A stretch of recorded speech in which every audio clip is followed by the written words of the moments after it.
Good morning.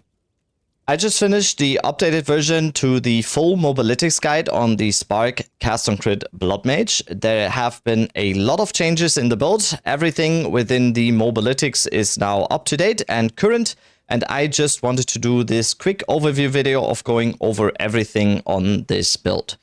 It is safe to say that this is probably one of the strongest builds in the game right now. The time to kill on T4 pinnacle bosses is, as you have seen in the clips at the beginning of the video, kinda ridiculously low. The squishiness downside I talked about in the last version of the build has been improved by a huge margin in this version here, with the character now sporting around 2.2k life and 5000 energy shield. The build feels much more tanky in maps now, with the random one-shots that happened before, with our EHP being much lower, becoming a very rare occurrence. So overall, I think this build is absolutely incredible. Mapping is such a breeze and fun on this. Pinnacle boss time to kill might not be vision conformed, to be honest. The only thing that still seems to be tough due to the nature of just getting elbow drop from the top roll sometimes seems to be simulacrum. With nerfs coming to that, rolling out in the near future, that content should become much easier to do as well.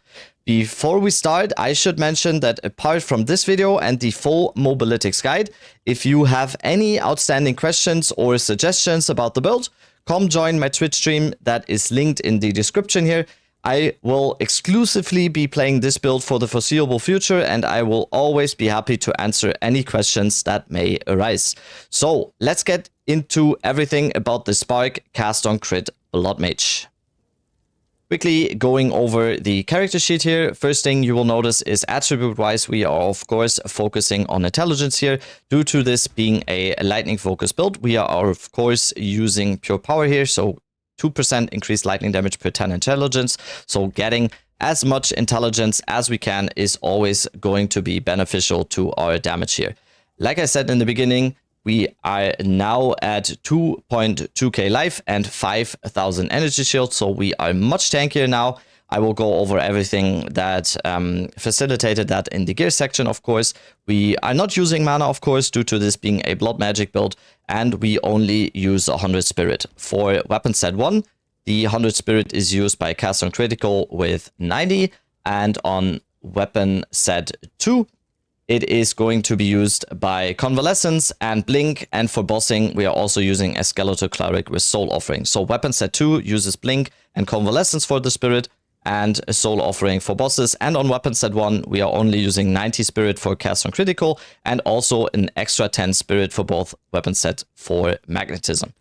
Other than that, our reses are of course capped. This should always be a priority.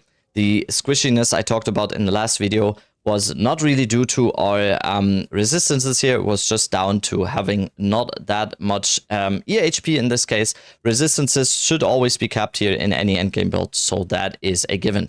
We have, like I said, energy shield of 5000 now. We have an energy shield recharge per second of 630, which is good enough. And we have an energy shield recharge delay, which is actually pretty low here at 3 seconds without actually going in to anything like that on the passive G. That is mainly due to our body base being a sacramental rope here, which has faster start to energy shield recharge, which is a very, very nice bonus to have a nice fast start to energy shield recharge when we do not have Convalescence ready. Convalescence is going to be super, super important for mapping or for any other content. When you lose your energy shield, you can just tap Convalescence and your energy shield recharge will start right away, and it cannot be interrupted for the time being. That is also why I'm using Ingenuity on Convalescence to get the cooldown a little bit lower. So getting a Sacramental rope here is not going to be super, super important. But if you can get it with a high energy shield, it's a very nice bonus to the energy recharge delay. So if I take it off here, you can see it's 1.5 seconds more. yeah, so getting a Sacramental Robe is very, very nice to have. Speaking of gear, let's go over the gear section next. Gear-wise, I'm going to start at the wand here. The wand priority is always going to be a level of all lightning spell skills. If your budget isn't as high as mine, for example here, getting a +4 wand is also more than fine. The most important thing here is going to be get as much crit as you can. Getting a lot of crit on the wand and the focus is going to be very, very good for this build, because you do not need to spend all these crit points on the passive tree, and you can invest in energy shield nodes, or you can invest in critical damage bonus nodes. So stat priority on the wand here is of course getting +2 lightning spell skills. If your budget is a little bit lower, you can of course go for a +4, for example. Then critical hit chance, spell damage, lightning damage, and anything else extra damage you can get. Getting extra damage as lightning damage is always going to be a very nice bonus in the prefix slot, so I'm getting this here as well. So wand is of course going to be priority number 1 when it comes to offense. Speaking of that, it's also going to be on the focus. So on the focus, also getting as high critical hit chance for spells as you can, and all spells. Lightning spells and spell damage is also going to be the priority here, of course. The other priority on the focus, for me at least in this energy shield version, is going to be both of the prefix slots being occupied by maximum energy shield and increased maximum energy shield on the focus. So this focus actually gives me over 300 energy shield just like that. You can also get a resistance in the suffix slot, of course. That is something you can do as well. But like I said, biggest priority here is increased critical hit chance and level to all spell skills. In the helmet slot, I am now using the Mask of the Sangrancer. In the last update that I did, I was not using this one, but rather pathing into the blood magic nodes on the tree. When tinkering around with the build over the last few days, I found this version now to be the absolute best.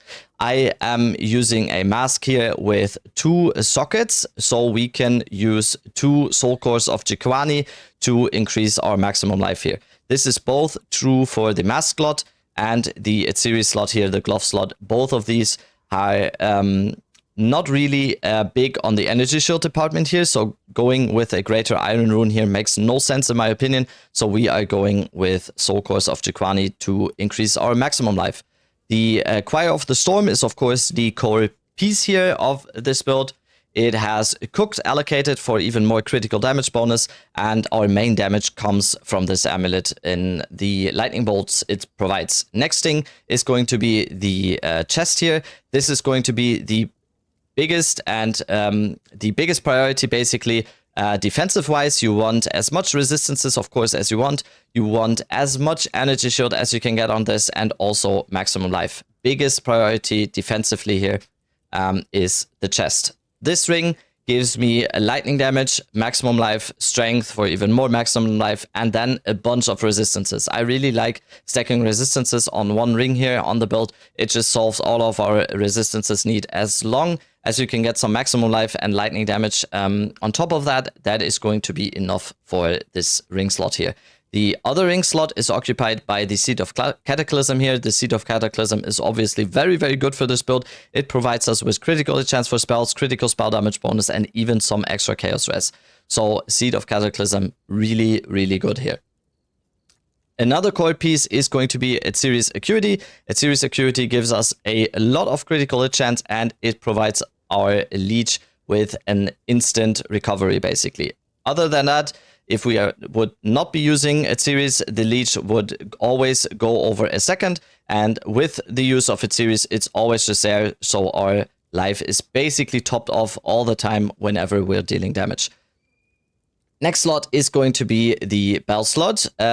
Optimally, I would use a heavy belt here with 3 charm slots. This is something I had to do here because of fixing my resistances. I'm still looking for an upgrade here. So ideally, you want a heavy belt due to the increased stun threshold, but also you want 3 charm slots. Other than that, maximum life and try res. Boots, of course, again, high energy shield, maximum life, and reses.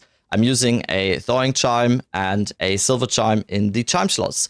that is everything about the gear. If anything happens about the gear here, it will of course be updated. You can see it on my PoE Ninja, or also the Mobalytics. I will always update it as soon as possible. So that is it for the gear section. Going over the skill gems next, like I said, the main damage dealer we have here is going to be the lightning bolt from the Choir of the Storm. As you can see here, our crit chance is at 100%. We also have a critical damage bonus of 686 here. So our lightning bolt has a DPS tooltip of 70,000 here. That is with spell echo. Without spell echo, it would even be a little bit higher with over 100k here. So lightning bolt, I'm using concentrated effect, considered casting, spell echo, and deliberation for just maximum damage output here.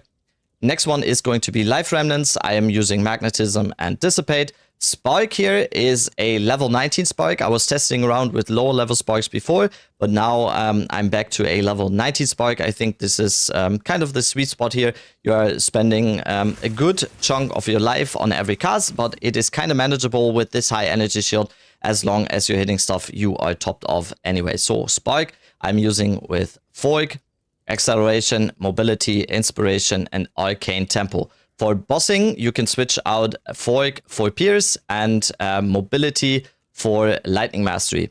That will just give you some extra damage for bossing. You don't really need Fork and mobility for bossing, so you can change that out for a little bit of extra damage here. Cast on critical, we are using 2 arcs, one in the beginning, one in the end. That provides us with the loop effect that we want on arc.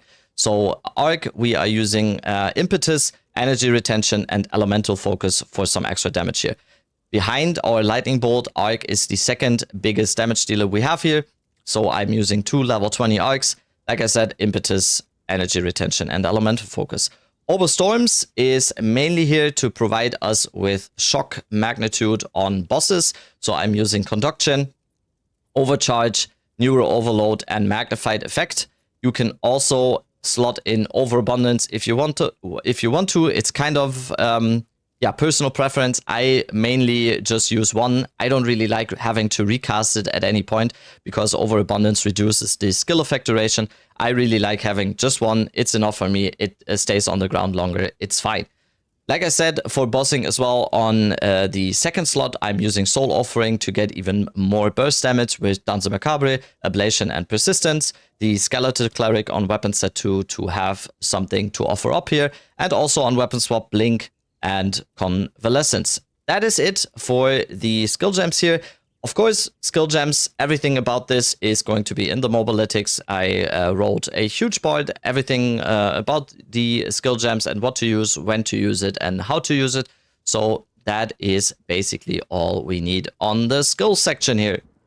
Going over the passive tree here, it now looks very different from the last update video on this character. Of course, we are now using the Mask of the Sanguinemancer here, so we are not pathing into blood magic again. We saved a lot of points this way here that we mainly are now spending on energy shields. So melding, we have Patient Barrier and Enhanced Barrier. This increased our energy shield by this margin and makes us much more tankier. We saved all of these points. We can spend it on much more different things here on the passive tree. So that is very, very nice to have. Overall, this is still here. We want to be crit capped. And as soon as we do not have to spend any more points on stuff in here that is going to be critical hit chance, you can see here, for example, I'm not using True Strike because I do not need the critical hit chance anymore. Instead, I'm just getting more critical damage bonus. The general rule just is you try to get crit capped at 100%.